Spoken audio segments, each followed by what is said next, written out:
Hi there, welcome to my YouTube channel. My name is Richard in case you're new here, and I do car reviews on the most common brands we have in our market right now. So today we have the pleasure of having the Hilux Surf 1992 model, which I mean right now. We're going to do a slightly full review of this particular unit. So guys, this is 1992 Toyota Hilux Surf. It's around 2500cc. It also has a turbo, so it's turbocharged.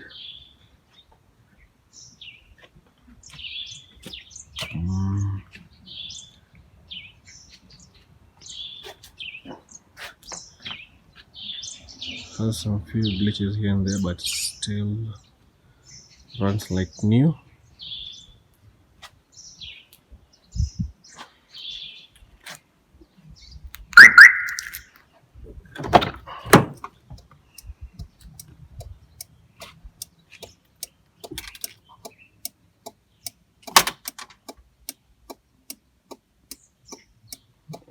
Has this bucket seats. As I'm telling you, this car at that time it was quite ahead of its time.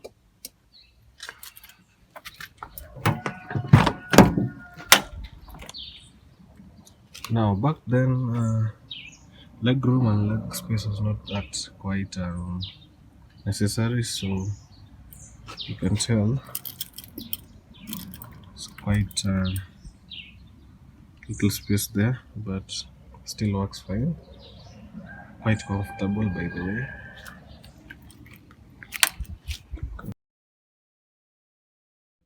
So from this side we have the air vent for the AC,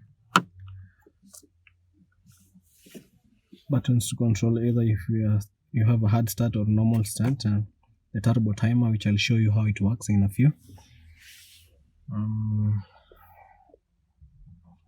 Of course, the indicator,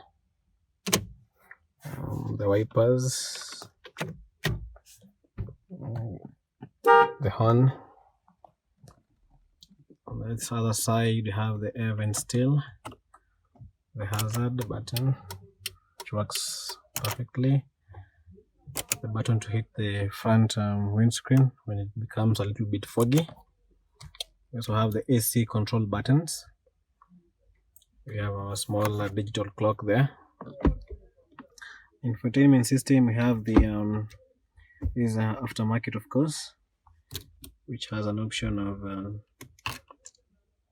aux input, a port for the USB thumb drive,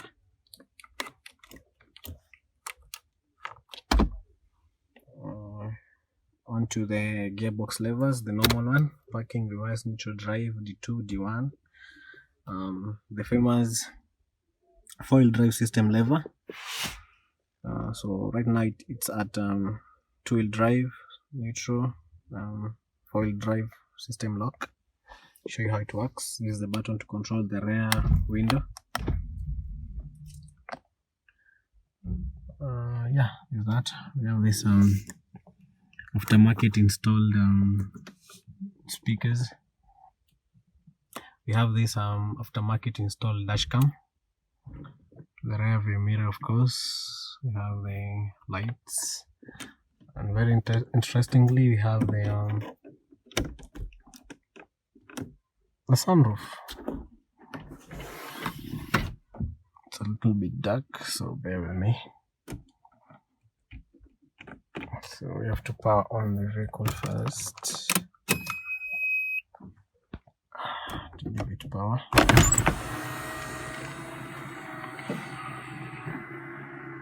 So very nice sizable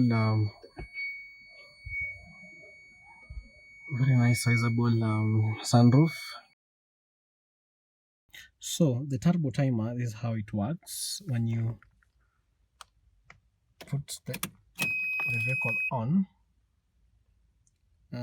you can set the number of seconds you want it to have let me call it delay before you start. So when you ignite the car, when you start the engine,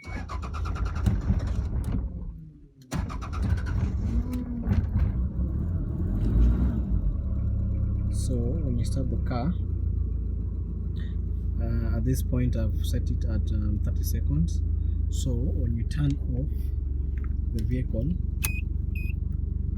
see the key is already out of the ignition, but the car is still on. So it gives the engine time to like run before it turns off. So you can put it at 2 minutes, 3 minutes, depending on your preference. It really works well with the diesel engines because they need to run before they can be turned off. So guys, I've managed to get one of the uneven road surface within the vicinity of Ruaka. The engine is running. As you can see, we have very bad uneven terrain in front of us. So I'm going to use the 4-wheel drive system. So first I'm going to show you how it will behave when I just engage the normal gears, and how it will behave after engaging the 4-wheel drive system. So the handbrake is here, so you just press, there's a button at the back here, you press it in like this, then you turn and release.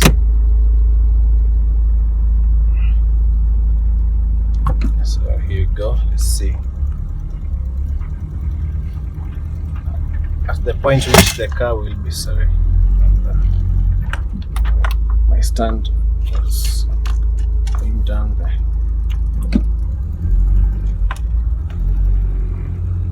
So the car is still going very easily.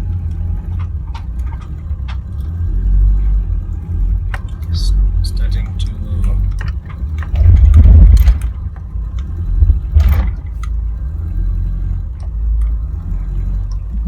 let me show you what's happening right now.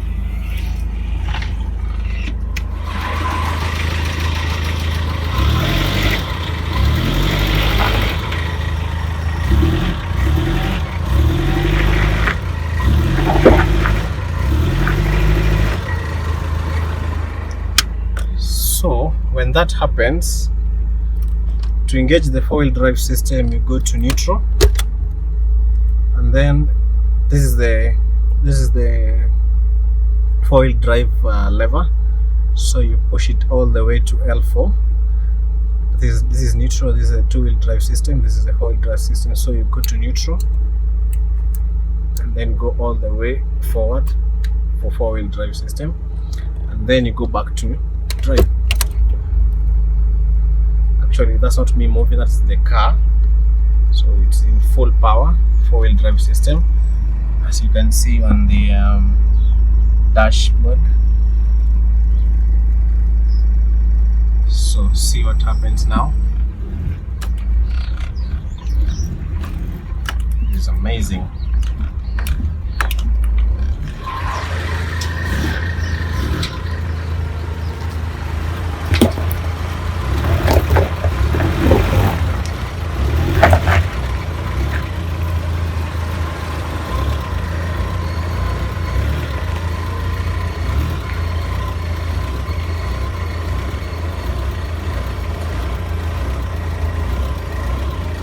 Very easily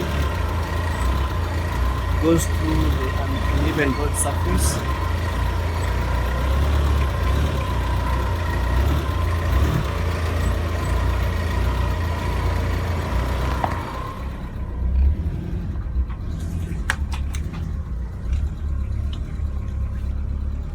It's as if it's doing nothing.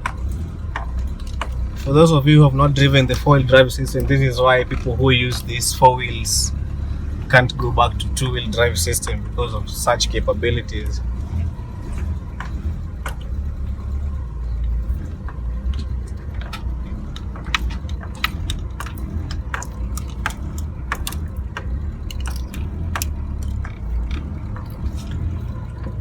So to go back to normal two-way drive system, you go back to neutral, and then you go back all the way down to H. So neutral, two-way drive system, back to drive. You're back to normal drive system.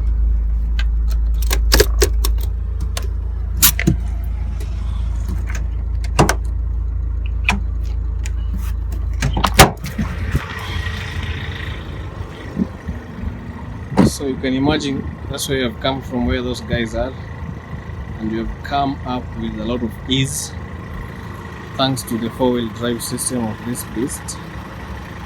And I think it's the most underrated SUV in Kenya. I think mostly because people don't, or rather don't have experience with this particular model. And you can see it's quite nice.